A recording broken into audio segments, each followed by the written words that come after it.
बचपन है जो मतलब शरारतों में ही गुजरा। और बेसिकली अपने जीवन में कोई भी आप एक टारगेट सेट करें, चाहे ज़रूरी नहीं है वो गवर्नमेंट जॉब हो, वो प्राइवेट सेक्टर भी हो सकता है या आपका एक बिजनेस भी हो सकता है, और उसके ऊपर आप काम करते जाओ। मतलब एक बहुत ही प्यारी सी लाइन है और हमेशा मैं उसे फॉलो भी करता हूँ कि जिस दिन आपको लगे कि आज सब कुछ ख़त्म हो गया है, तो उस चीज़ को आप वहीं साइड में रखो और उसके बाद वापस से नई शुरुआत करो। दोस्तों नमस्कार। आज हम लोग आप लोगों के लिए एक नई सीरीज की शुरुआत कर रहे हैं। जैसा आप लोग सामान्य दिनों में अगर हम बात करें तो सभी शिक्षकों से रोज रूबरू होते हैं, लेकिन क्या आपने कभी सोचा कि इस शिक्षक का जीवन परिचय क्या होगा? क्या आज का जो एक सामान्य विद्यार्थी है वो जो कठिनाइयों का सामना कर रहा है, क्या जो इस शिक्षक से मैं पढ़ रहा हूँ उसने भी उन कठिनाइयों का सामना किया है, या कौन कौन सी मुसीबतों का सामना करने पर यहाँ तक पहुँचा है? ऐसी एक पर्सनैलिटी से मैं आप लोगों को मिलाने वाला हूँ। कहा करते हैं ना कि गुरुर ब्रह्मा गुरुर विष्णु, यानी गुरु से बड़ा इस पृथ्वी पर कोई नहीं होता है। बच्चे को जन्म माँ बाप जरूर देते हैं, लेकिन उसको जीवन में आगे चलना और जीवन में आगे बढ़ना और अपने जीवन को किस प्रकार से एक सरल रूप से जीना, ये एक गुरु ही सिखाता है। तो ऐसे ही आप लोगों को एक गुरु से मैं मिला रहा हूँ। गुरु का नाम है चंद्रकांत सर, शायद शॉर्ट में आप लोग सीके सर के नाम से जानते हैं। तो सर स्वागत है आज आपका। वैसे तो रोज बच्चे आपसे मुलाकात करते हैं, लेकिन आज एक नए सीरीज के अंतर्गत। सबसे पहले तो सभी मेरे प्यारे साथियों को नमस्कार, और रंजीत सर को भी बहुत बहुत धन्यवाद कि मतलब मुझे इस काबिल समझा कि वो विद्यार्थियों के साथ मुझे रूबरू करवा सके। तो एक छोटा सा प्यार है जो आप सभी से मिला, तो इसी चीज़ को आगे बढ़ाते हैं। सर से जानते हैं कि क्या जानना चाहते हैं हमारे साथी। बिल्कुल सर, जैसे हम लोग अगर अपने राजस्थान अड्डा 24/7 के परिवार में बात करें तो सबसे सीनियर बोल सकते हैं, सबसे वरिष्ठ बोल सकते हैं, सबसे बुजुर्ग भी बोल सकते हैं, सबसे रेस्पेक्टेड बोल सकते हैं, सर ही है। बार बार एक कानों में शब्द गूंजता है CK sir CK sir CK sir. तो पहला क्वेश्चन तो यही है कि ये सीके सर कौन है सर? और सबसे पहले क्वेश्चन के माध्यम से ही मतलब जैसे क्रिकेट के अंदर एक यॉर्कर बॉल होती है, तो उसके माध्यम से सीधा ही मतलब आउट करने की फिराक में निकले हैं सर, जैसे कि बहुत ही टिपिकल सा सवाल पूछा है।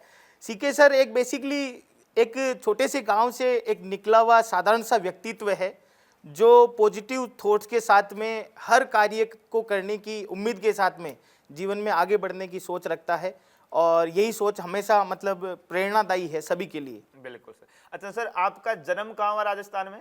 मेरा जन्म नागौर डिस्ट्रिक्ट के डेगाना एक जगह है, वहाँ से मेरी शुरुआत हुई थी और फिर धीरे धीरे गाड़ी आगे चलती गई। वहाँ से एक स्कूलिंग के माध्यम से, जैसे अपने 8वीं तक की स्कूलिंग है वो डेगाना से, फिर उसके बाद में बहुत सारे अलग अलग अन्य जगहों से हॉस्टल के माध्यम से लेते हुए जयपुर में मेरी एजुकेशन है वो ख़त्म हुई।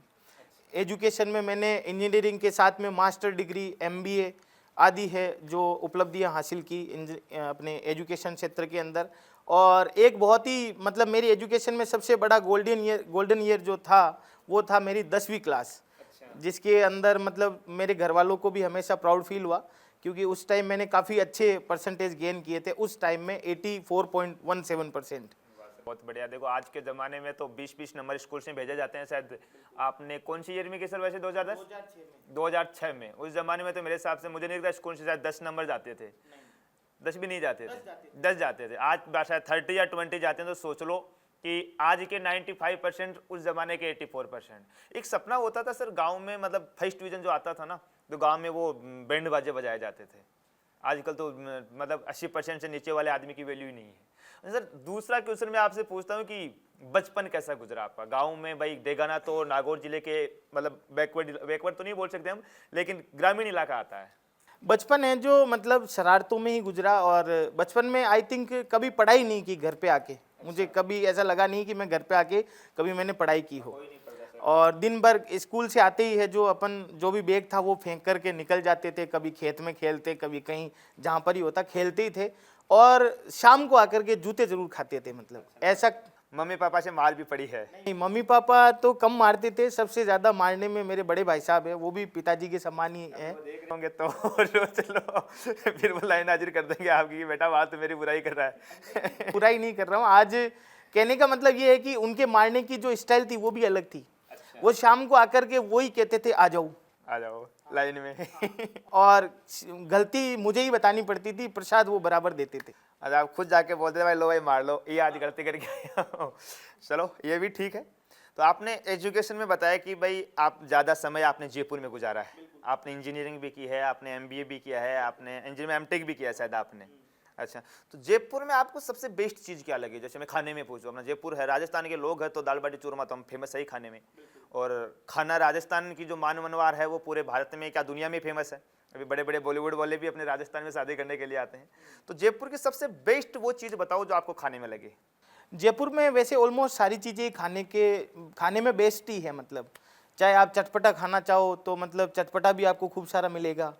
और अगर आप मीठा खाना चाहो तो मीठे में मुझे सबसे ज़्यादा घेवर पसंद है, जयपुर का घेवर, वो भी रबड़ी वाला घेवर। हाँ।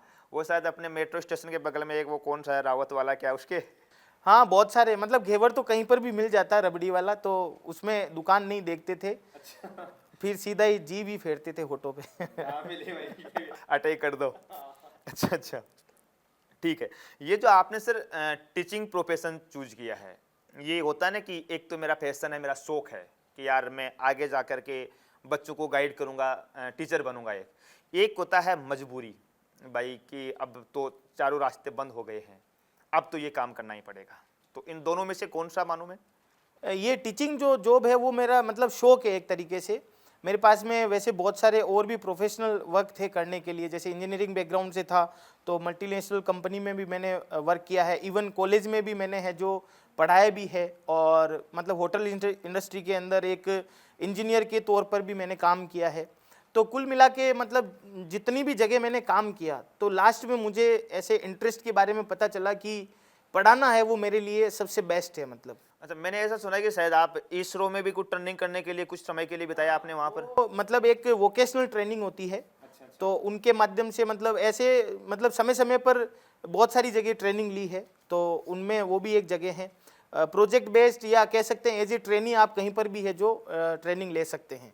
जैसे अभी बहुत सारी, जैसे अपने ओपन यूनिवर्सिटी है उसके थ्रू भी बहुत सारे कोर्सेज चलते हैं जो एक्स्ट्रा आपकी पर्सनैलिटी में ग्रो करने के रूप में भी काम में आ सकते हैं, तो वैसे करते रहना चाहिए। तो देख लो, तुम्हारा सौभाग्य है कि सर ने इसरो में भी काम किया है, आज आप लोगों को शिक्षा दे रहे हैं। तो अब वो आप पर्सनैलिटी का तो आइडिया लगा सकते हो कि सर कहाँ से कहाँ तक पहुँचे और आज कहाँ है। अच्छा सर, शादी हो गई आपकी, है ना? कौन सी ईयर में हो सर? 2015 में। 2015 में। तो लव मैरिज थी या अरेंज मैरिज थी? Arrange, purely arrange. तो मतलब प्योरली में उसमें कुछ होता है क्या मिक्स में? हाँ, आजकल ऐसा चलता है, मतलब कि जैसे आप पहले है जो पसंद करो और फिर आप अरेंज करो उसे। अच्छा, तो घर वालों को बनाओ, फिर घर वालों को बनाओ, घर वाले नहीं माने तो फिर लेके भाग जाओ। ये भी होता है? नहीं, तो हमारे केस में घर वालों की तरफ से ही सारा सब कुछ था। और हमारे उधर क्षेत्र के अंदर जैसे सभी के गाँव में यही होता है जनरली कि जो बेसिकली अच्छी थॉट्स रखते हैं अपने माता पिता के लिए, तो वो माता पिता की बात ज़रूर मानते हैं। और जो प्यार है वो कोई ज़रूरी नहीं है कि आप डिसाइड करो, प्यार आपको, अगर आप अपने रिश्ते की शुरुआत करो एक अच्छे ढंग से तो भी आपका प्यार है जो परवान चढ़ सकता है। तो फिर भाभी जी के लिए जो सबसे बेस्ट कोई ऐसी चीज़ बोला जो भाभी जी खुश हो जाए कि हाँ आज हम वहाँ नहीं, ये दूर है, लेकिन ऐसा कुछ मोमेंट तो ऐसे जीवन भर, मतलब अभी तक जितनी हमारे टाइम हुआ है तो उसमें बहुत सारे मोमेंट आए हैं, और हमेशा है जो कहते हैं ना कि मतलब एक औरत है वो घर को खुशहाल बना सकती है।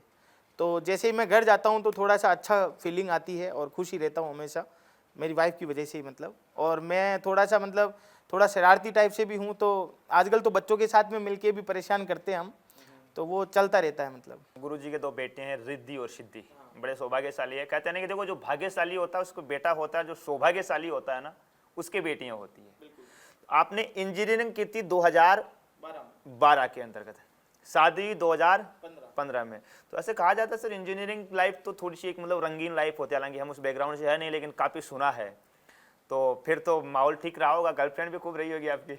नहीं नहीं, जीवन में कभी ऐसा सौभाग्य प्राप्त नहीं हुआ। अच्छा। और गर्लफ्रेंड तो नहीं, फ्रेंड्स बहुत सारे रहे हैं।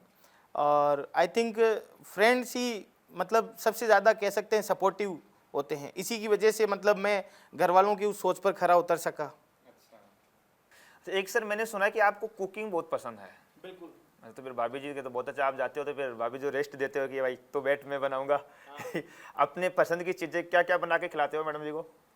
मतलब पसंद ऐसा नहीं है, कुकिंग में मेरा थोड़ा इंटरेस्ट ऐसा है कि मैं कुछ ना कुछ नया इनोवेटिव करता ही रहता हूँ। देसी अंदाज में कोई, हाँ, कोई ना कोई चीज़ है वो मैं उसके अंदर मिलाता ही रहता हूँ। और हमेशा आज तक ऐसा ही हुआ कि जो भी चीज़ मिलाई है वो परफेक्ट ही गई है।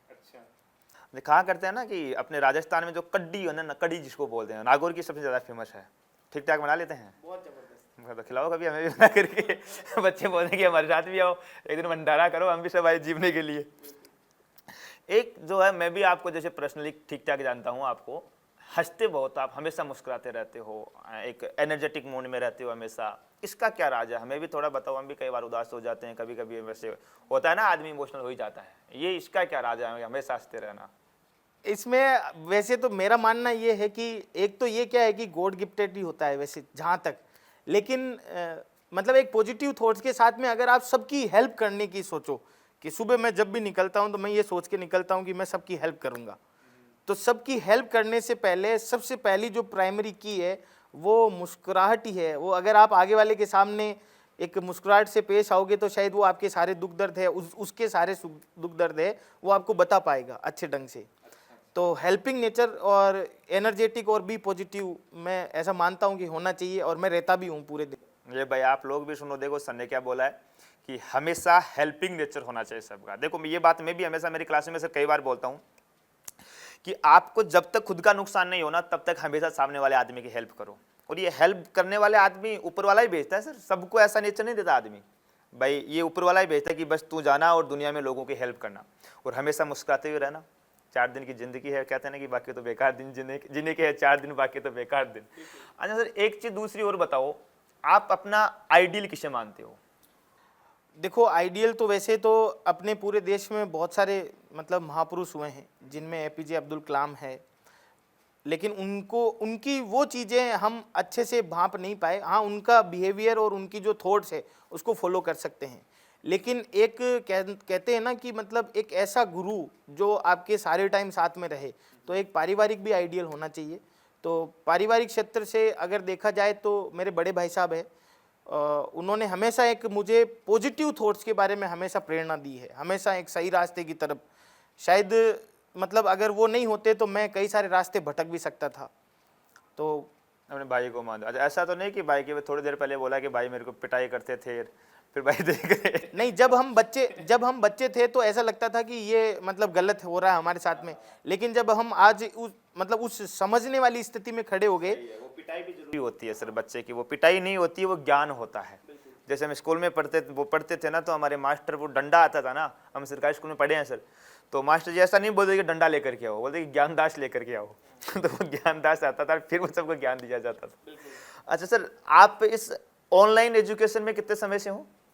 लगभग 2019 से इस ऑनलाइन का सफ़र शुरू किया था हमने। लंबा अनुभव आपका। हाँ, ज़्यादातर ये हाईलाइट ही 2017-18 के बाद में ज़्यादा हाईलाइट हुआ था ऑनलाइन एजुकेशन। हाँ, तो ऑनलाइन एजुकेशन और ऑफलाइन में दोनों में आपसे हम तुलना करें तो बेस्ट प्रायोरिटी आप किसको दोगे? ऑनलाइन को बेस्ट। मैं ऑफलाइन भी पहले पढ़ाता था और अभी ऑनलाइन में पढ़ा रहा हूँ काफ़ी सालों से, पिछले 3-4 सालों से पढ़ा रहा हूँ। तो मैं ऑनलाइन को प्रेफरेंस ज़्यादा दूंगा, क्योंकि उसमें जो स्मार्ट स्टडी का जो सिनेरियो है वो डेवलप हो सकता है।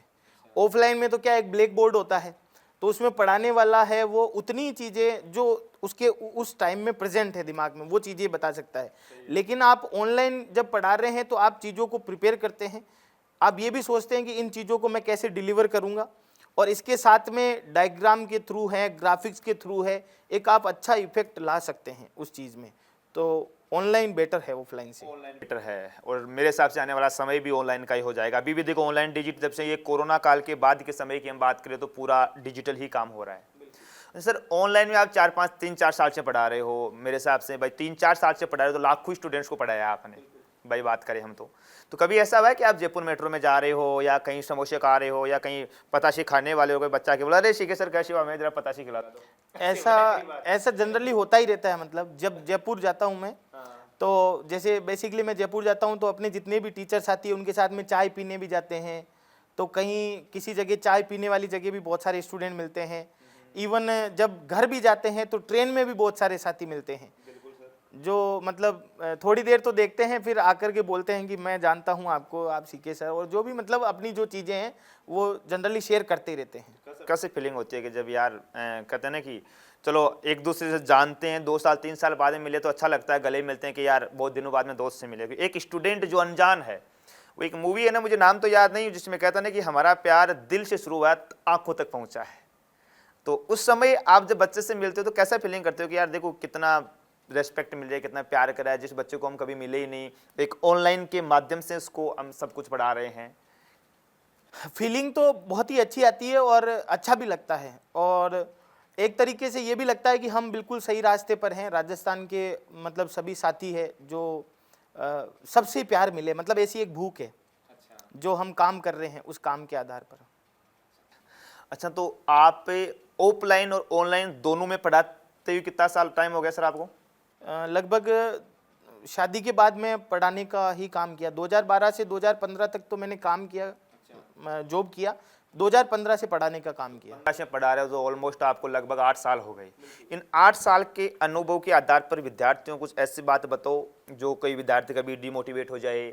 कई बार होता है कि यार मैं 2 साल 3 साल 4 साल से 5 साल से तैयारी कर रहा हूँ, मुझे सफलता नहीं मिली। उस पॉइंट मतलब जब बच्चा अपने नेगेटिव पॉइंट पे अंतिम छोर पे पहुंच जाता है कि यार बस अब मैं नहीं पढ़ूंगा, उस कंडीशन में आप बच्चों को क्या कहना चाहते हैं? मतलब एक बहुत ही प्यारी सी लाइन है और हमेशा मैं उसे फॉलो भी करता हूँ कि जिस दिन आपको लगे कि आज सब कुछ खत्म हो गया है, तो उस चीज़ को आप वहीं साइड में रखो और उसके बाद वापस से नई शुरुआत करो। लेकिन इस बार जो शुरुआत आप कर रहे हो वो पिछली गलतियों को ध्यान में रखते हुए करो, जिससे कि आपके सफल होने के चांसेस है वो 1000 गुना ज़्यादा होंगे। ये एक छोटा सा की पॉइंट है। बाकी करने को बहुत सारी चीज़ें हैं, कर सकते हैं। मतलब दूसरा, जैसे आपने शुरुआती समय में बताया कि भाई आप डेगाना से आपका जन्म है, डेगाना अपने नागौर के ग्रामीण इलाके में ही आता है। अब तो मेरे साथ डेगाना तहसील बन गया। अच्छा, पहले भी तहसील था। डेगाना मतलब वो एक छोटा शहर ही है, छोटा सा गाँव ही है, शहर मान सकते हैं हम उसको, कस्बा है। तो आप ग्रामीण इलाके के विद्यार्थी को क्या बोलेंगे? जैसे गाँव में होती है बहुत सी अपने लड़कियाँ होती है जिनको बाहर पढ़ने के लिए नहीं भेजा जाता है, गांव में हर चीज़ नहीं मिलती है उनके लिए। भाई लड़का है, अपने राजस्थान की तो विशेष तौर से ये है, अभी भी भेदभाव चल रहा है कि लड़के को तो जयपुर है, सीकर है, जोधपुर है, अजमेर कहीं पढ़ने के लिए भेज देंगे। लेकिन बेटियों को आज भी ऐसा बोला जाता है कि तू तो पराया धन है, पढ़ के क्या करेगी। तो उन बेटियों के लिए आप इस ऑनलाइन एजुकेशन के माध्यम से क्या कहना चाहते हैं कि आप घर बैठे या किस प्रकार से वो पढ़ सकती है, क्या उसकी स्ट्रेटेजी हो सकती है? वैसे तो अब धीरे धीरे इस चीज़ में बदलाव आ रहा है कि मतलब हर तरफ जागरूकता फैल रही है। लेकिन एक बहुत ही अच्छा कॉन्सेप्ट है ऑनलाइन वाला कि अगर घर कोई ऐसा मतलब वैसे जनरली थॉट्स नहीं है किसी की भी, लेकिन अगर आप इस ऑनलाइन एजुकेशन को प्रेफरेंस दें तो घर पे बैठ के भी बहुत अच्छी प्रिपरेशन की जा सकती है, नो डाउट। लेकिन उसके लिए इस ऑनलाइन वे को समझना पड़ेगा और समझ करके एक सटीक रणनीति के साथ में अपनी जो भी स्ट्रेटजी है उसके ऊपर वर्क करना पड़ेगा। बिल्कुल सर, घर बैठे देखो कितनी आसानी हो गई। एक समय हुआ करता था कि हमें पढ़ने के लिए घर से कितने दूर जाना है, आने जाने का समय होता था सर, पैसे भी बहुत ज़्यादा खर्चा होता था। ऑनलाइन एजुकेशन ने एजुकेशन की दिशा और दशा दोनों बदल दी। जैसे मैं अभी अपने राजस्थान में ऐसा है कि वैकेंसी आने वाली है, उनकी सर बात करूं तो 1-2 मेरे दोस्त हैं, उनसे बात हो रही थी। बोला ऑफलाइन फीस है 35,000, 35,000 रुपये 6 महीने की ऑफलाइन फीस है। अब लगातार 2 साल अपना कोरोना रहा है, राजस्थान का मैक्सिमम जो एरिया है वो कृषि प्रधान रहा है। अब तो पानी भी बहुत सी जगहों पे खत्म हो गया, तो किसानों के बेटे उनके लिए वो 35,000 रुपये देने बहुत बड़ी मुश्किल होते हैं। वहीं अगर हम ऑनलाइन प्लेटफॉर्म के बारे में बात करें, जैसे अपना राजस्थान अड्डा 24/7 है, उसकी मात्र 999 रुपये में हम दे रहे हैं।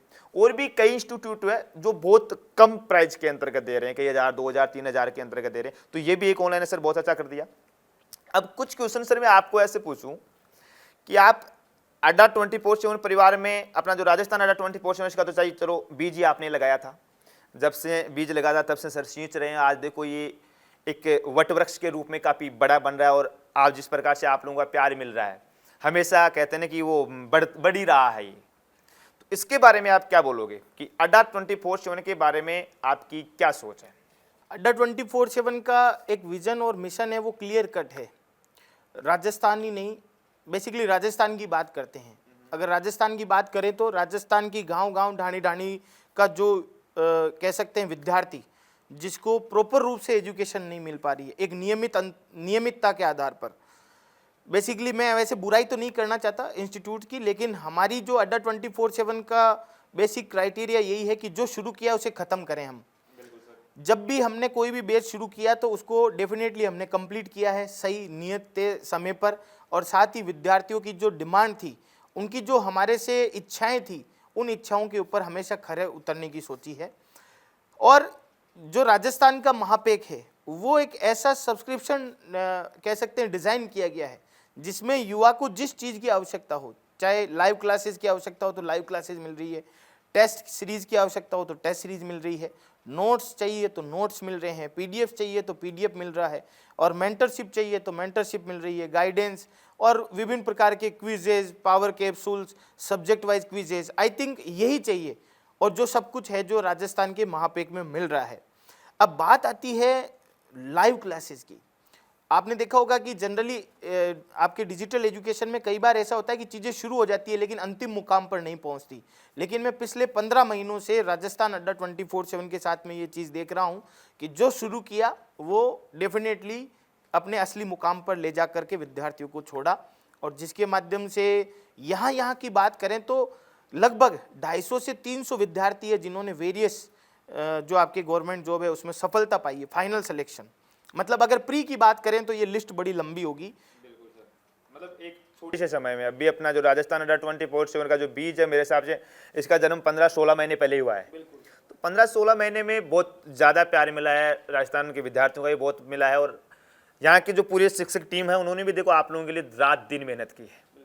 अच्छा सर, ये बताओ अपने अड्डा 24/7 में सबसे ज़्यादा प्रेरित आप किससे हुए हैं? हाँ, अड्डा 24/7 में सबसे ज़्यादा प्रेरणा मुझे मिली है यहाँ के माननीय सीईओ अपने नागर सर हैं। मैं मतलब यहाँ पे जब ज्वाइन किया था तो शायद उससे पहले मेरा बिहेवियर या जो नेचर था वो थोड़ा डिफरेंट टाइप का था। हो सकता है, कहते हैं ना कि मतलब जब अपन बाहर निकलेंगे तो बहुत सारी चीज़ें आपको सीखने को मिलेगी। तो एक शांत स्वभाव और एक सरलता के साथ में मतलब एक बहुत ही अच्छा व्यक्तित्व है जिनके बारे में हम बता नहीं सकते, लेकिन हम सोचते हैं कि वो चीज़ें मेरे अंदर भी होनी चाहिए। और कोई दूसरी पर्सनैलिटी ऐसी मिली हो?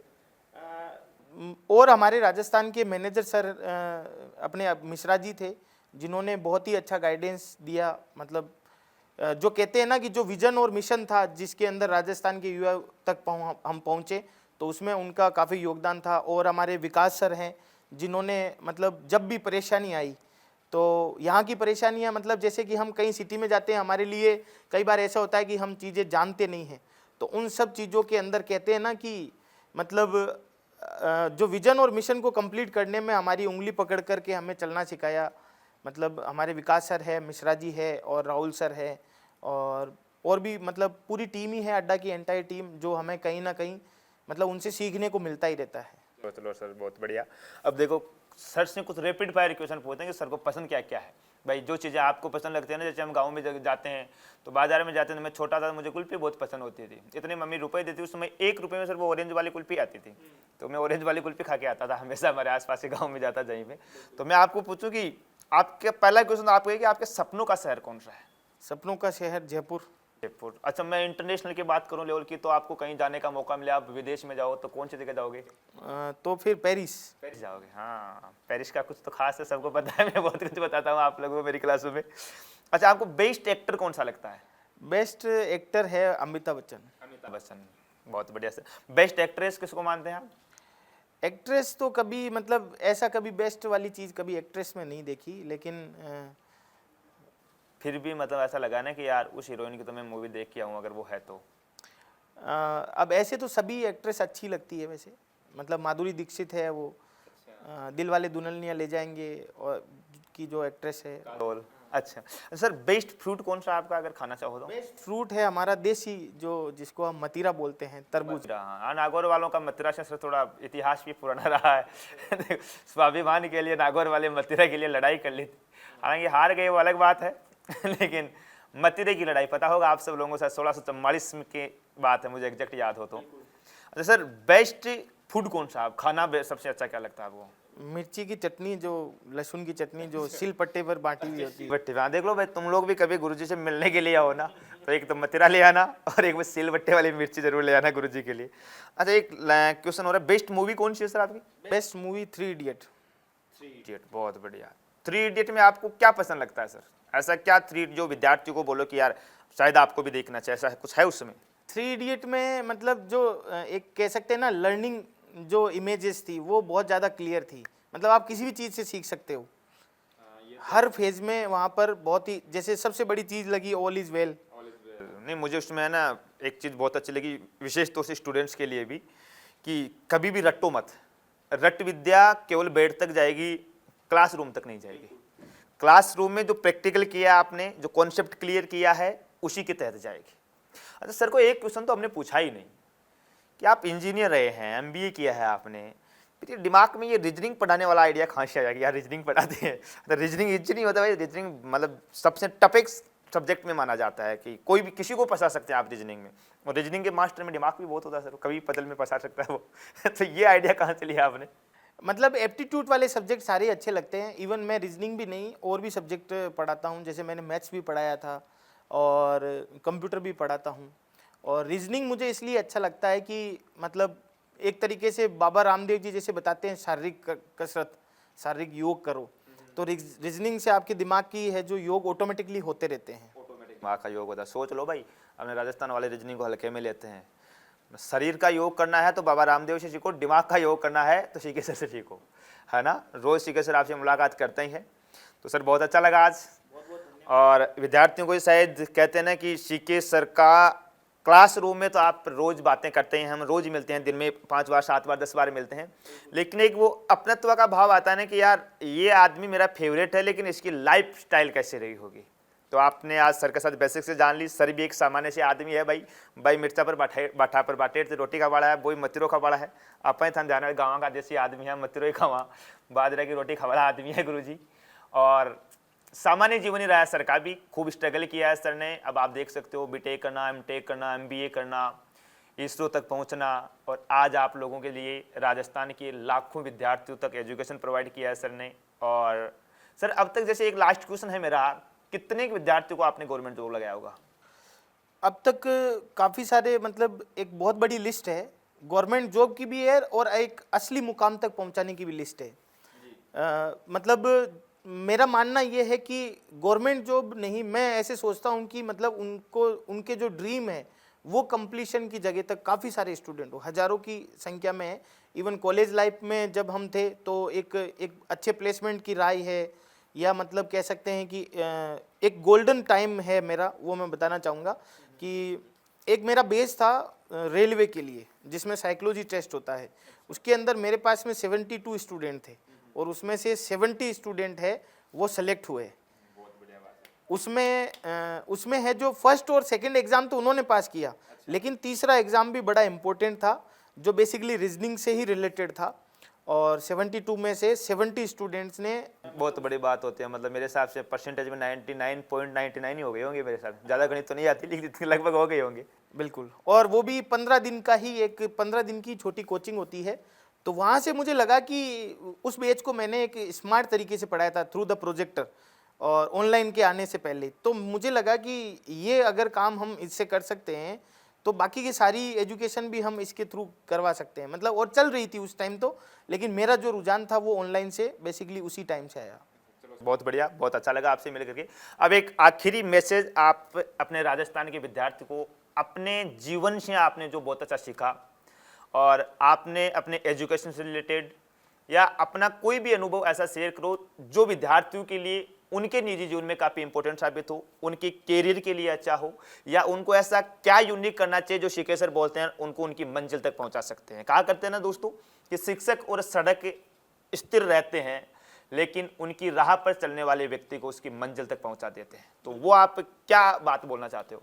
बेसिकली अपने जीवन में कोई भी आप एक टारगेट सेट करें, चाहे ज़रूरी नहीं है वो गवर्नमेंट जॉब हो, वो प्राइवेट सेक्टर भी हो सकता है या आपका एक बिजनेस भी हो सकता है, और उसके ऊपर आप काम करते जाओ।